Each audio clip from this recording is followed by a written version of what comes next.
Oke, Assalamualaikum warahmatullahi wabarakatuh. Di pertemuan kali ini kita bakal ngebahas tentang kelas dan objek lanjutan. Nah, di pertemuan sebelumnya kan kita udah ngebahas tentang kelas dan objek. Nah, sekarang kita bakal ngebahas yang lebih advance-nya lagi gitu, tentang kelas dan objek. Nah,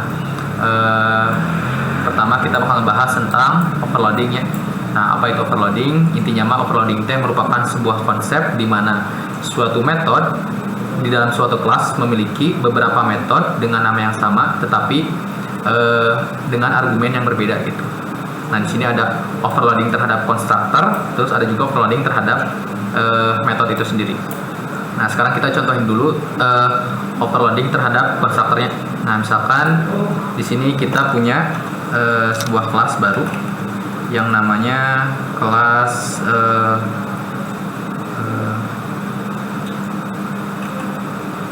nama saya misalkan kelas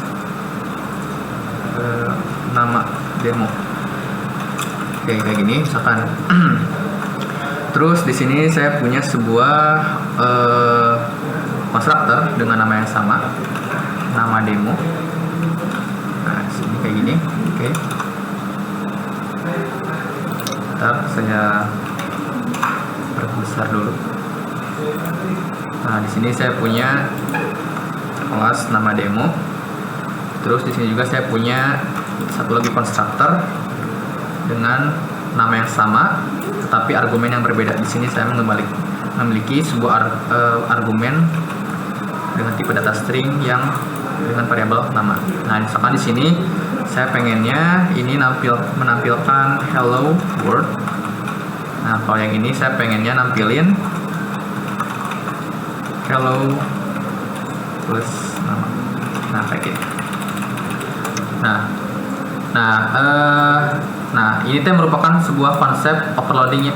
Nah, di sini lihat, ini ada dua metode constructor dengan nama yang sama tetapi dengan argumen yang berbeda. Nah, constructor yang pertama ini tidak memiliki sebuah argumen, sedangkan constructor yang kedua ini memiliki sebuah argumen. Nah, jadi ketika kita pengen manggil yang ini, otomatis kita kita tinggal cukup panggil si nama konstruktornya aja. Nah, kalau misalkan pengen yang ini, berarti kita panggil nama konstruktornya dengan mengirimkan sebuah parameter gitu ke dalam konstruktornya. Oke, sekarang kita contohkan bagaimana penggunaannya. Nah, di dalam sebuah fungsi utamanya, kita bikin sebuah objek baru, misalkan nama demo. Misalkan contoh 1, case contoh 1. Nah, sama dengan new nama demo. Nah, kayak gini. Terus nama demo lagi. Contoh 2. Sini sama new nama demo. Nah, di sini konstruktor yang pertama saya nggak mengirimkan parameter apapun, dan di konstruktor kedua saya pengen mengirimkan sebuah parameter. Misalkan parameternya di sini. Nah, karena ini tipe datanya string, kita juga harus ngiriminnya tipe data string. Misalkan di sini saya reset. Nah, kayak gini. Nah, jadi ini bakal muncul. Nah, objek yang pertama ini bakal ngejalanin konstruktor yang ini, berarti bakal muncul hello world. Nah, sedangkan objek yang kedua, contoh yang kedua ini bakal ngejalanin konstruktor yang ini, karena yang pertama itu gak pakai parameter, otomatis bakal ngejalanin yang ini, sedangkan yang kedua ini pakai parameter, otomatis bakal menjalankan konstruktor yang ini. Nah, ketika dijalankan, ini bakal muncul kedua-duanya. Nah, muncul hello world. Hello world ini diambil dari mana? Dari objek yang contoh 1 ini. Terus yang ini hello Reza muncul dari mana? Dari objek yang contoh 2 ini. Jadi itu contoh penggunaan dari overloading constructor. Nah, terus ada juga overloading terhadap metode. Nah, sebenarnya hampir-hampir mirip, perbedaannya cuman di sininya aja. Nah, ini merupakan constructor. Sekarang kita rubah si konstruktornya menjadi sebuah metode biasa gitu, bukan constructor. Jadi gimana caranya? Berarti di sini misalkan kita rubah ini tampil nama misalkan. Ini juga tampil nama. bentar. Nah, ini berarti kalau misalkan method kita butuh void-nya. Nah, di sini kita tambahin void-nya. Ini juga sama void. Oke, berarti cara penggunaannya ini enggak pakai konstruktor lagi. Nah, gimana cara gunainnya? Berarti tinggal panggil di sini contoh 1 titik nama metodenya. Nah, berarti sekarang kita pengen nampilin yang tampil nama. Nah, misalkan berarti kita gak usah bikin lagi 2 objek, cukup 1 objek aja. Misalkan sini nama objeknya contoh, juga contoh. Nah, yang pertama objek yang pertama, yang contoh ini kita nampilin manggil metode namanya tampil namanya. Oke, tapi ininya kosong ya, nggak ada apa-apa, berarti otomatis bakal nampilin sebuah metode yang ini ya. Nah, ini. Nah, sekarang kita panggil lagi metode yang kedua, tampil nama, tapi dengan mengirimkan sebuah parameter kayak tadi. Oke, yang pertama ini bakal kosong, bakal nampilin yang hello world yang ini.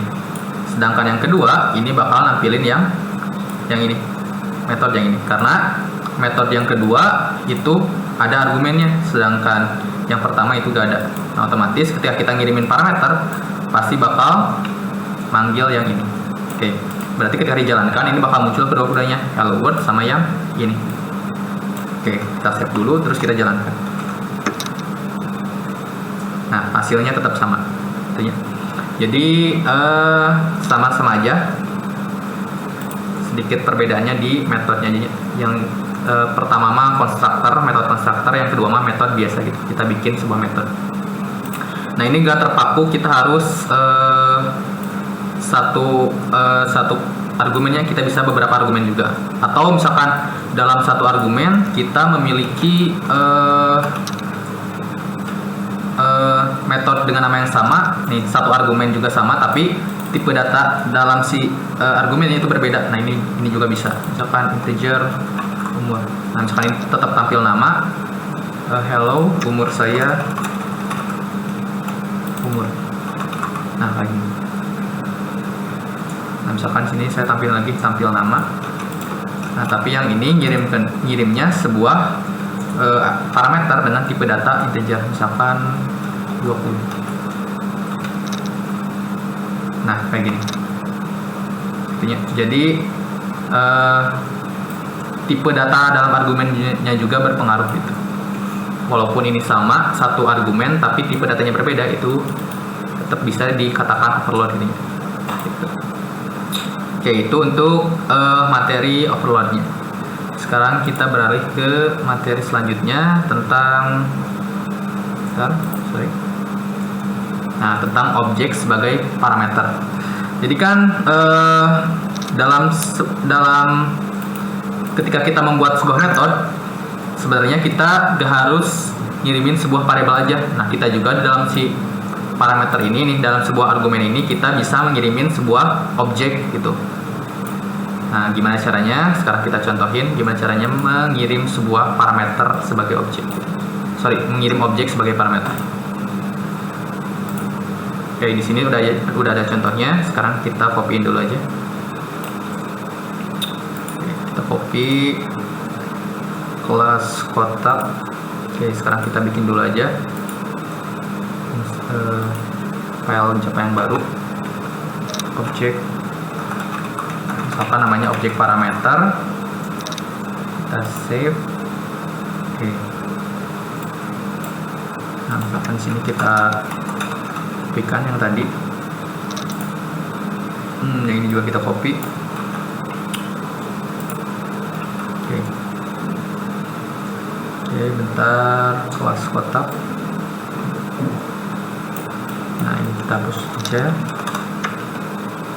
Bentar, kita rapiin dulu si kodenya. Kotak.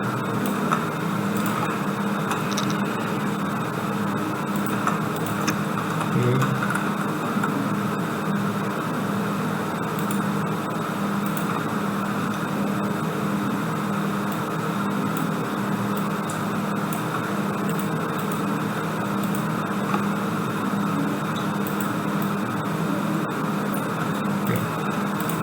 Sekarang kita copy yang di fungsi mainnya, fungsi utamanya.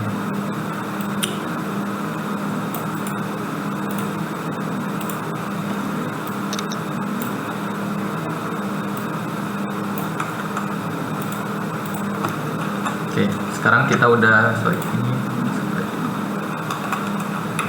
ini udah. Nah, lihat nih, di sini kita udah membuat sebuah program tentang kotaknya. Nah, kita baca dulu di fungsi utamanya. Nah, pertama di sini kita ngedeklarasiin sebuah objeknya, menginstansiasi sebuah objek. Nah, di sini ada beberapa objek, ada K1, K2, K3, sama K4.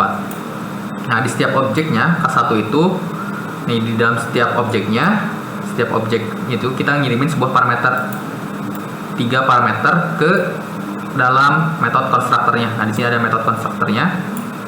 Nah, di sini berarti 3 parameter ditangkap juga oleh 3 argumen. Yang pertama, parameter yang pertama itu panjang, parameter kedua itu lebar, parameter ketiga itu tinggi. Nah, berarti otomatis, nah di sini kita bikin 4, 3, 2, berarti 4 ini panjangnya, ini 3 ini lebarnya, sedangkan 2 ini tingginya, gitunya. Nah, ketika kita buat ini, berarti otomatis di sini kita memasukkan lagi panjang. Nah, berarti variabel panjang ini diisi dengan yang tadi, berarti 4. Kalau misalkan di contoh yang pertama ini 4, ini 3, berarti yang ini 2, 4, 3, 2 untuk yang objek K1 ini sebagai contohnya.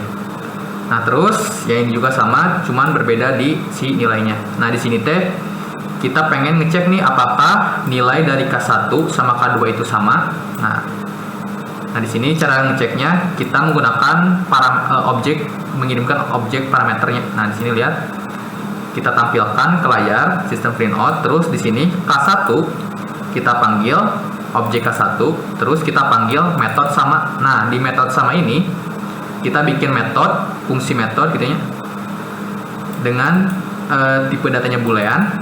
Terus kita ngirimin parameter objek di sini nih. Kotak ini ngambil dari nama kelasnya. Nah, sedangkan ini si K-nya itu merupakan objeknya. Jadi kita menginstansiasinya gitu.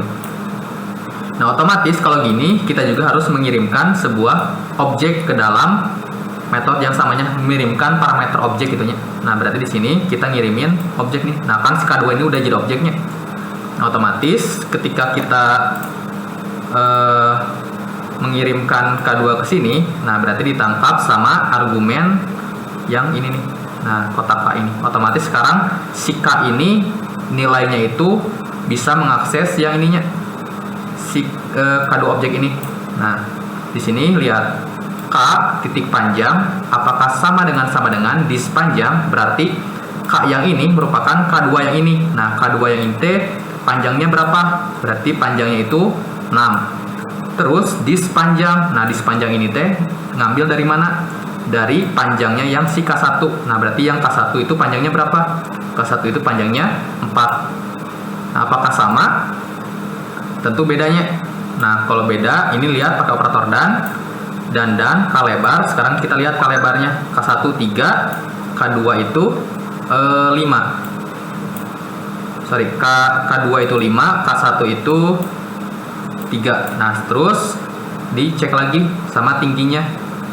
Nah, tinggi dari K2 yang ini berarti tingginya itu 4, sedangkan yang di tinggi K1 ini nilainya 2. Nah, otomatis ini bakal mereturn sebuah value yang false-nya, karena ketiga-tiganya ini bernilai false gitu. Walaupun ada satu juga, ini bakal bernilai false juga karena ini pakai operator dan gitu. Otomatis yang ini bakal bernilai false-nya. Oke. Terus kita cek lagi yang ini. Nah, kita cek juga yang K1 sama K3. Nah, sekarang kita compare nih nilai dari K1 sama yang K3. Sama juga, kita panggil objek K1, terus kita panggil metode sama. Nah, metode sama ini sama juga mempunyai argumen objeknya, objek parameter. Nah, berarti kita ngirimin parameter objek juga. Nah, kita ngirimin objek yang K3 sama kayak tadi. Sekarang kita cek lagi. Nah, ini K panjang, berarti K panjang dari yang K3. Panjangnya berapa? 4. Oke. Apakah 4 sama dengan dis panjang? Nah, sekarang dis panjang dari K1 berapa? Oke, 4 juga. Sama true-nya, berarti bernilai true. Terus dan K lebar. Sekarang K lebarnya berapa? Dari K3. Nah, K lebarnya itu 3. Nah, sekarang cek lagi yang K1 lebarnya berapa? Nah, K1 itu lebarnya 3 juga. Nah, terus dandan lagi, sekarang K tinggi. K tinggi dari K3 itu 2. Nah, sekarang dicek sama tinggi yang di K1. Tinggi yang di K1 itu 2 juga. Nah, berarti ketiga value ini bernilai true-nya. Ini true, ini true, ini true. Nah, kalau misalkan ketiga-tiganya true, jalankan statement ini. Berarti return true. Berarti otomatis bakal muncul ke layar itu nilainya true.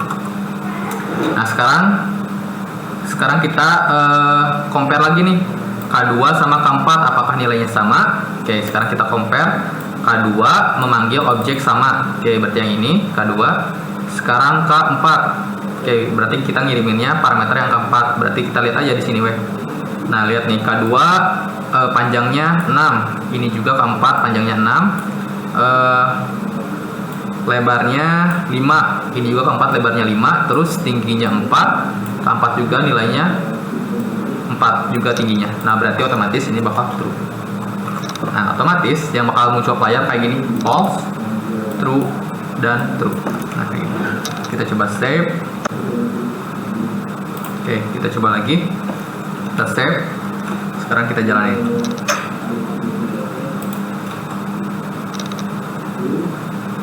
Oke. Kita save. Sekarang kita jalanin. Nah, lihat itu. Nah, sesuai dengan yang kita tadi prediksi. Nah, sesuai dengan kita yang tadi analisis, sorry. Oke, itu untuk objek, pengiriman objek ke parameter berupa objek gitu. Oke, itu untuk yang tadi. Sekarang kita bahas ke materi berikutnya tentang melewatkan argumen di dalam Java. Nah, secara umum di bahasa pemrograman itu terdapat 2 buah cara atau metode dalam mengirimkan parameter ke dalam sebuah fungsi. Nah, di sini yang pertama ada yang berdasarkan nilainya atau yang biasa dikenal dengan pass by value. Terus ada juga yang melewatkan parameter berdasarkan referensinya atau yang disebut dengan pass by reference. Oke. Nah, jadi kita dalam mengirimkan parameter ada 2 caranya, ada pass by value berupa nilai dan reference atau si referensinya. Oke. Contohnya kayak gimana? Sekarang kita praktekin aja secara langsung supaya kelihatan perbedaannya. Oke, kita coba yang ini.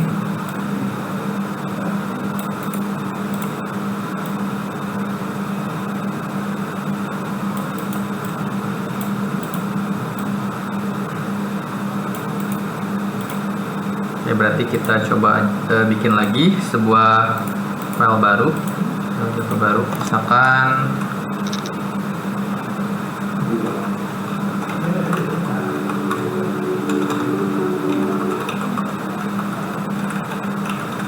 pass by value, pass by value dulu.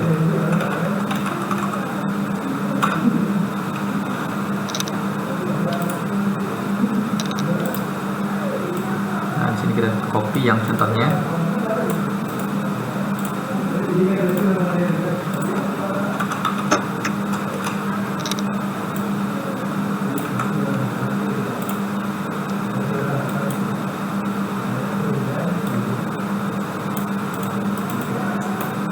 Yang ini, bentar.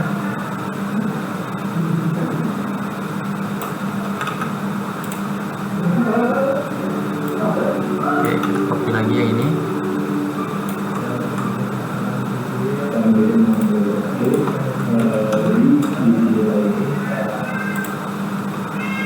Nah, kita copy juga yang satu ini.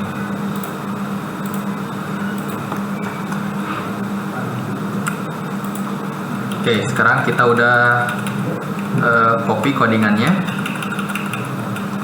Contoh dari contoh si pass by value-nya. Kurang titik koma. Oke. Nah, cara bacanya gimana? Oke, kita lihatnya. Di sini kita bikin sebuah kelas baru dengan nama contoh. Nah, di kelas contoh ini kita punya sebuah metode, lebih tepatnya metode prosedur nih, yang memiliki sebuah argumen dengan tipe data integer. Nah, jadi setiap kali kita ngirimin sebuah parameter x, nah si parameter x yang ini bakal ditambah 1. Nah, gitunya. Terus ditampilin ke layar si nilai X-nya. Oke, terus di fungsi utama kita bikin sebuah proses instansiasi, proses objek, bikin objek baru dengan nama obj nih, dari si kelas contoh ini. Nah, terus kita mendeklarasikan sebuah variabel baru di fungsi utama ini yang nilainya 5. Nah, terus di sini kita tampilkan dulu nilai A sebelum pemanggilan metode. Oke, sekarang berarti nilai A-nya berarti otomatis ini bakal nilainya 5-nya. Nah, karena si A-nya ngambil dari yang ini. Nah, terus di sini saya manggil objek si obj ini, terus saya panggil yang metode tambah 1. Nah, metode tambah 1 yang ini. Nah, terus saya mengirimkan sebuah parameter yang nilainya itu 5. Nah, 5. Berarti di sini ada 5 bakal ke sini, berarti otomatis nah si X nilainya itu 5. Nah, sekarang 5 yang ini ditambah 1. Berarti nilainya bakal 6. Otomatis si X sekarang bakal bernilai 6-nya di sini. Nah, berarti bakal muncul di sini nilainya 6. Nah, terus di sini lihat nih. Saya tampilin lagi nilai A setelah pemanggilan metode. Nah, apakah nilai A ini bakal tetap 5 atau berubah setelah pemanggilan metode jadi 6? Nah, kalau misalkan pass by value, ketika kita mengirimkan parameter kayak gini, nilai si A yang ada di fungsi utama ini gak berubah. Nah, otomatis nilai si A yang ini tetap bakal 5. Kenapa? Karena lihat nih di sini. Ketika kita manggil metode tambah 1 ini, terus kita ngirimin parameternya dari nilai si A ini, ditangkap sama si X ini, terus X ditambah 1 gitu. Jadi si X yang ini, jadi si parameter yang ini sama yang ini gak ada hubungannya, ini beda variabel gitu. Otomatis nilai si A-nya gak berubah walaupun kita udah tambah 1 di sini gitu. Nah, itu untuk pass by value. Ketika di save, ini bakal muncul berarti ke layar nilai A sebelum pemanggilan metode bakal 5. Terus ini bakal muncul nilai X di dalam metode yaitu 6. Terus nilai A setelah pemanggilan metode itu bakal tetap 5 juga. Oke, sekarang kita coba. Oke, benarnya samanya tuh 5, 6, 5 gitu. Itu untuk contoh dari pass by value. Jadi nilai dari si variabel di fungsi main-nya tetap tidak berubah gitu, walaupun kita mengirimkan ke metode yang ini. Sekarang kita contoh yang pass by reference. Oke, kita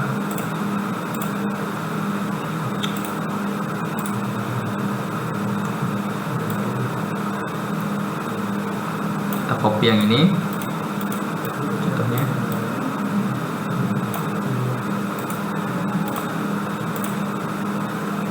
Oke, sekarang kita bikin lagi project baru namanya pass by reference. Oke, sini kita copy yang ini, kita rapiin dulu.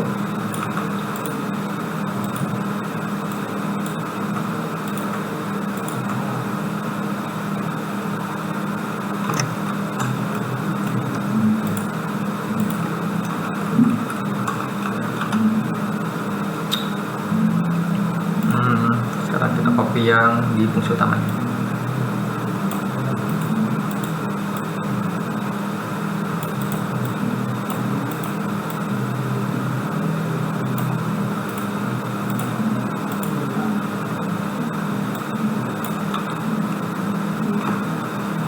Oke, kita rapihin dulu.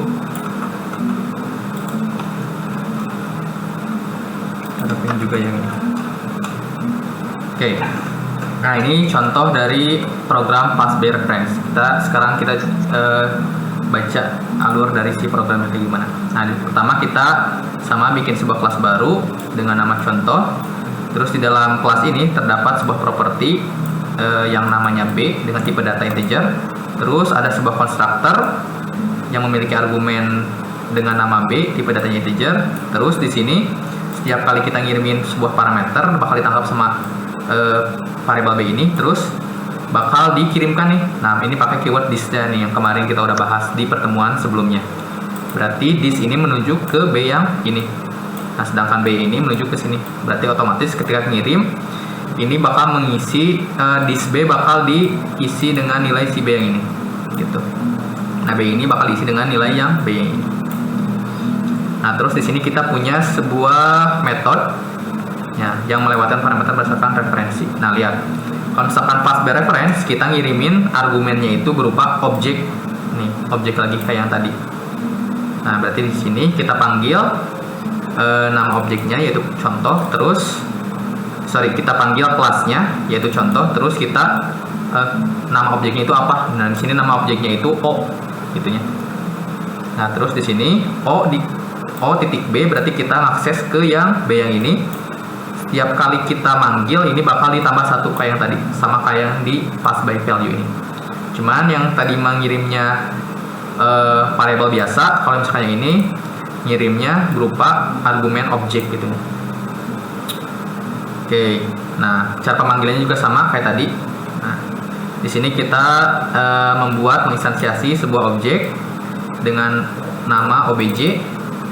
Nah, kita ngirimin nilainya itu 5. Nah, ditangkap sama yang ini, konstruktor yang ini berarti B. Sekarang B nilainya 5, terus disk B yang ini berarti B yang ini sekarang diisi dengan 5. Oke, sekarang nilainya 5. Oke, sekarang kalau udah, tampilkan ke layar nilai obj.b sebelum pemanggilan metode. Oke, berarti obj.b sebelum pemanggilan metode itu nilainya bakal 5-nya. Nah, ini kenapa 5? Karena kan ketika kita ngirim yang pertama nih, otomatis ke sini B yang ini diisi dengan 5 yang ini. Berarti otomatis disk B yang ini berarti obj.b itu bakal bernilai 5 gitu. Nah, sekarang kita ngirimin lagi nih. Kita manggil lagi objek dengan objek obj ini, terus kita panggil metode tambah 1. Nah, metode tambah 1 terus kita ngirimin objek lagi nih yang dari si obj ini. Nah, sedikit tricky tapi seperti itunya pas reference contohnya. Nah, di sini obj titik tambah 1 terus kita ngirimin lagi objeknya yang ini. Nah, otomatis ini bakal ke sini ke tambah 1 terus si obj ini bakal ditampung sama yang si O. Nah, berarti O titik B itu nilainya bakal 5 terus ditambah 1 bakal jadi 6. Nah, sekarang berarti O titik B itu nilainya bakal 6 sekarang. Nah, ketika ditampilkan nilai dari O titik B di dalam metode itu bakal 6. Terus ketika kita tampilkan lagi nilai obj titik B setelah pemanggilan metode, nah berarti lihat nih, ini kan aksesnya ke O titik B nya, berarti ke yang ini nih. Nah, otomatis ini juga bakal berubah sekarang setelah pemanggilan metode bakal menjadi 6. Nah, jadi bakal muncul layar kayak gini nih. Yang sebelum pemanggilan metode itu bakal 5. Nilai OB di dalam metode itu bakal 6 dan nilai OBJ titik B setelah pemanggilan metode itu bakal 6 juga gitu. Oke, kita coba save terus kita tampilin ke layar. Nah, kayaknya sama yang seperti kita analisis tadi gitu. Itu untuk contoh pass by reference. Intinya kalau misalkan pass by reference, ketika kita ngirimin parameter, nilai dari si variabelnya juga ikut berubah gitu. Kalau pass by value itu gak berubah sama sekali dari variabelnya gitu.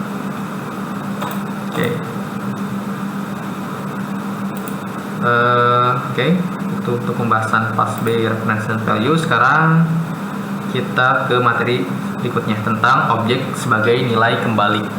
Nah, kan kalau misalkan nilai kembali itu kalau misalkan diibaratkan kayak return-nya. Nilai kembali itu return. Jadi return tag gak harus sebuah variabel aja, sebuah nilai aja. Bisa juga berupa objek gitu. Nah, di sini penjelasannya kalian bisa baca-baca aja. Sekarang kita ke contohnya. Oke, di sini kita copy dulu. Kita bikin lagi. Kita copy bentar.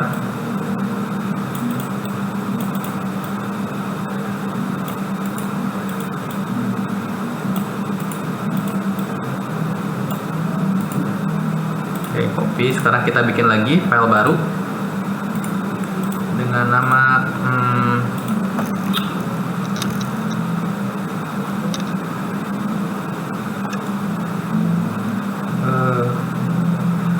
objek return misalkan. Nah, misalkan kayak gini ya. Nah, di sini sekarang kita copy yang tadi. Nah, ini juga kita copy sampai sini.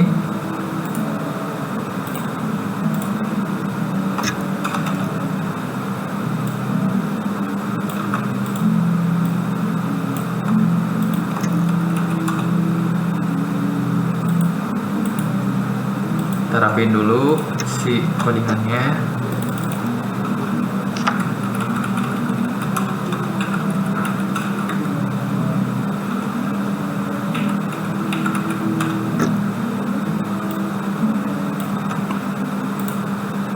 Oke, sekarang kita copy yang codingan di fungsi utamanya.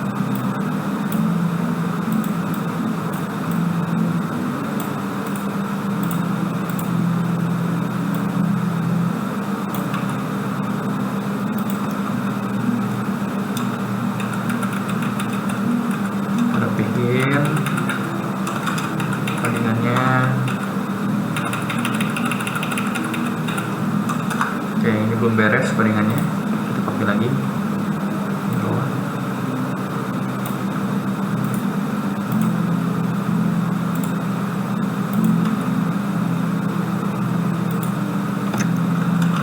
Codingannya seperti biasa biar lebih mudah dalam membacanya.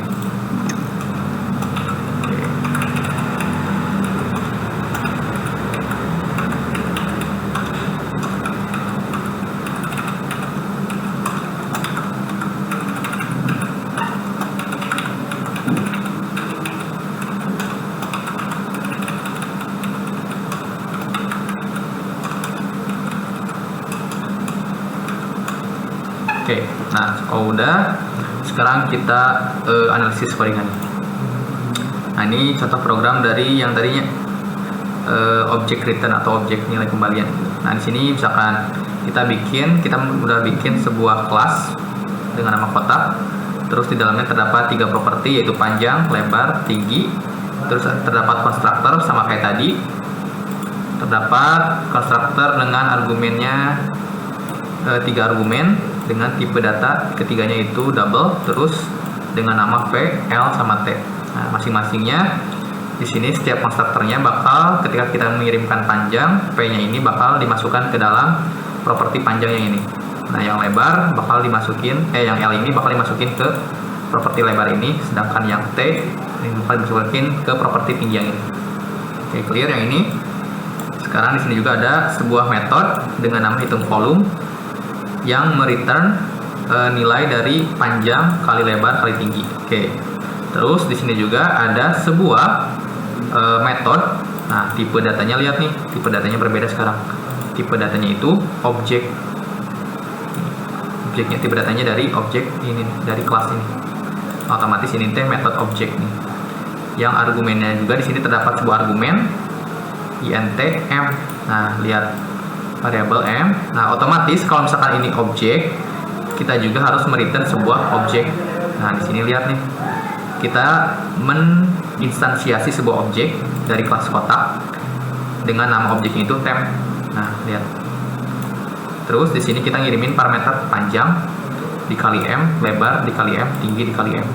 Jadi setiap kita manggil si perbesar, kita ngirimin misalkan value-nya itu 4, nah otomatis panjangnya itu bakal dikali 4, lebarnya bakal dikali 4, tingginya juga bakal dikali 4, terus di return-kan si temp-nya, si nilainya. Gitu.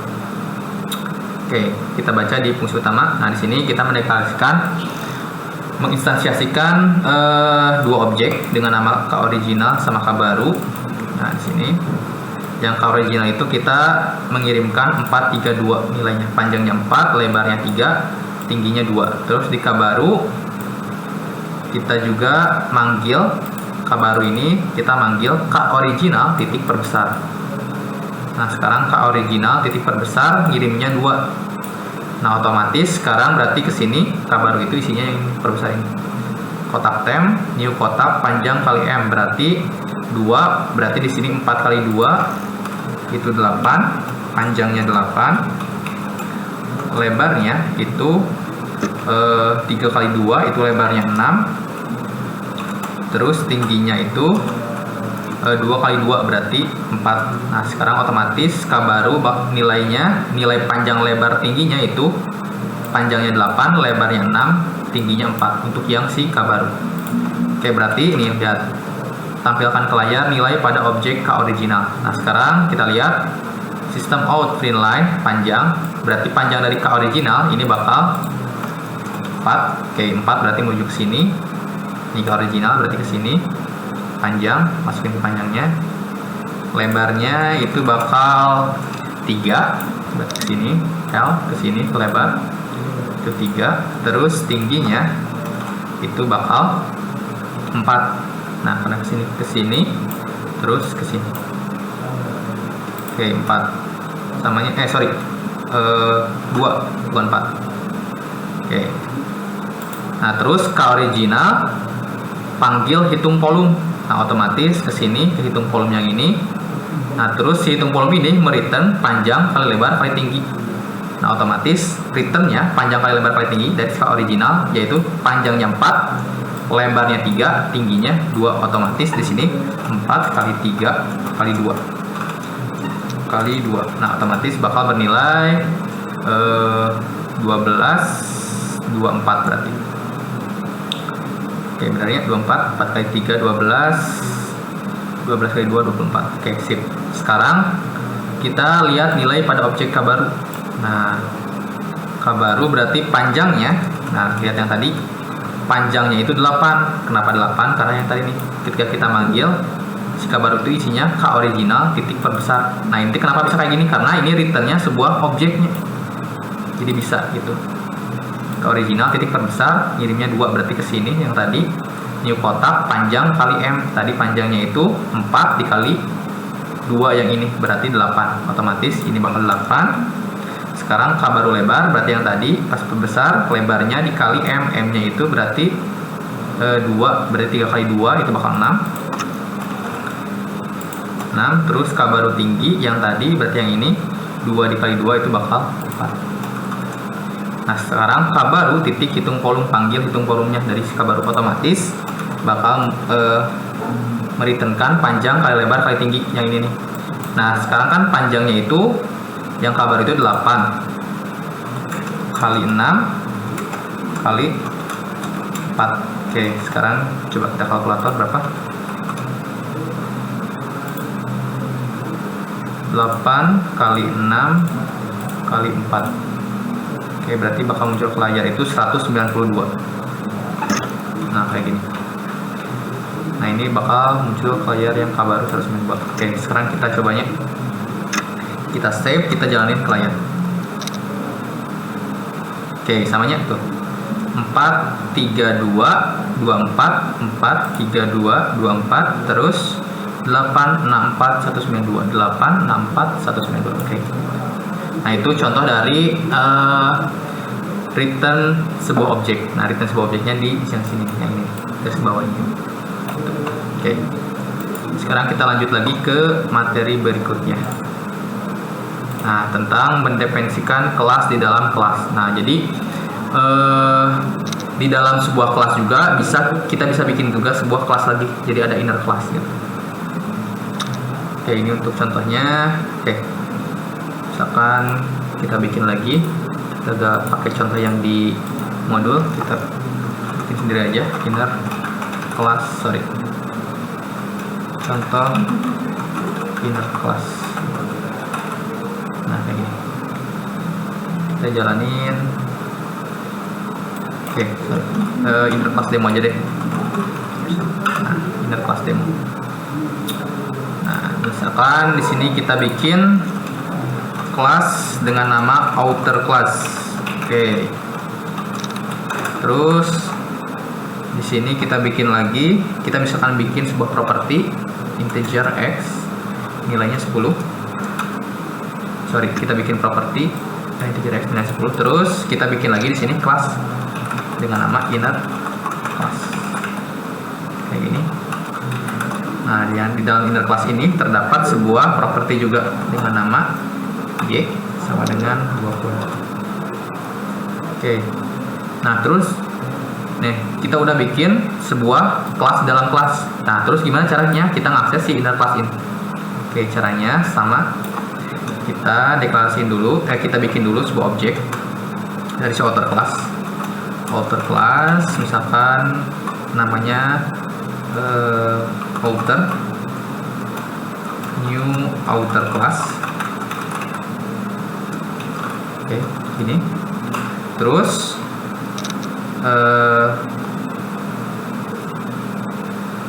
outer. Nah, ini buat cara ngakses si inner class-nya. Outer class titik yang inner class sama dengan inner sama dengan outer titik sama dengan new outer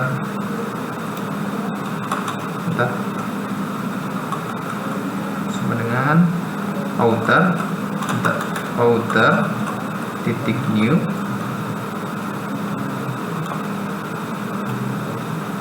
inner class.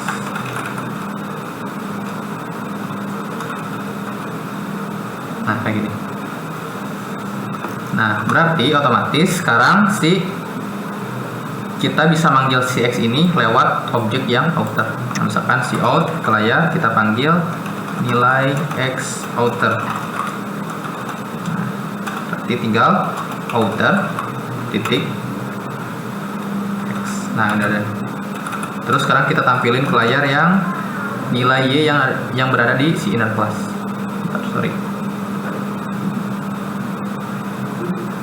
Nah, berarti nilai Y inner. Nah, cara manggilnya sama, berarti tinggal inner titik Y. Nah, dan sugesnya. Nah, ini buat yang outer, cara pemanggilannya, cara membuat objeknya kayak gini. Ini buat yang inner, membuat objeknya di inner kayak gini. Nah, sekarang otomatis si inner, sekarang kita bisa akses yang ini lewat yang objek dengan nama inner ini. Kita jalan ke layar, berarti bakal muncul angka 10 sama 20. 10 ngambil dari yang ini, outer X yang ini, 20 ngambil dari inner Y yang ini. Gitu. Kita jalankan. Nah, muncul ke layar. Nah, itu untuk contoh dari kelas di dalam kelas itu. Kayak gitu contohnya. Oke. Sepertinya udah beres materinya, udah selesai. Nah, sekarang ini buat latihannya, sob sekalian boleh kerjakan latihan praktikum kelas objek ini. Berarti dari dari nomor 1 sampai nomor 7-nya boleh kalian kerjakan. Oke. Mungkin cukup segitu materi yang bisa saya sampaikan. Mohon maaf bila ada kesalahan. Wassalamualaikum warahmatullahi wabarakatuh.